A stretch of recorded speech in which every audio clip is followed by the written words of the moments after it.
Hello, and welcome to Springtime Channel.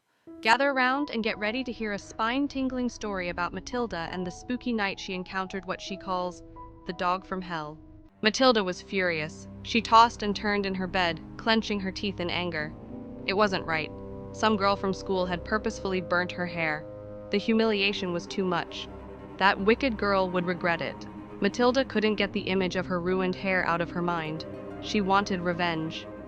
Oh yes, she could think of a dozen ways to get back at her, but her favorite idea was setting her classmates' hair on fire. She smiled smugly to herself.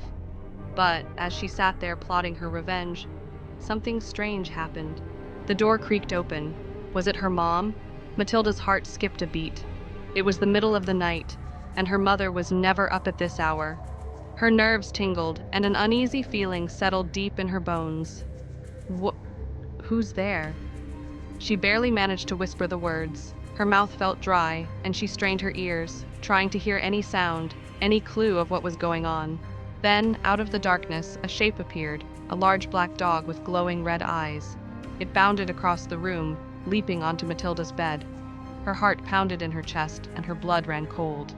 The dog's weight pressed down on her, and Matilda froze, unable to move, consumed by terror. Her breath came out in ragged gasps. In sheer panic, she grabbed her blanket and threw it over her head, shaking uncontrollably. She could feel the hot, heavy breath of the dog on her neck, its presence suffocating. What felt like hours passed, though it was only moments. The weight on her body suddenly lifted. The dog was gone. Matilda slowly peeked out from under her blanket. It was gone. Her bedroom was empty, still. She let out a shaky breath, unsure if she had imagined the whole thing. But something inside her had changed. Matilda had learned a terrifying lesson that night. Never again, she vowed. Never again would she seek vengeance. She would forgive the girl who had tormented her and leave the rest in God's hands. You see, Matilda had been wronged, but she realized something important that night. Vengeance, no matter how justified it seems, does not belong to us. As Hebrews 10:30-31 says, "For we know him that hath said, Vengeance belongeth unto me, I will recompense, saith the Lord. And again, the Lord shall judge his people." It is a fearful thing to fall into the hands of the living God.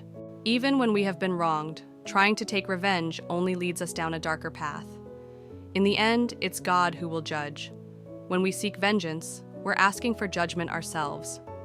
Instead, we should live our lives according to his word and trust that his judgment is always just. So, next time you feel wronged, remember Matilda's story. Let go of the anger and trust that God will handle it in his own time and way.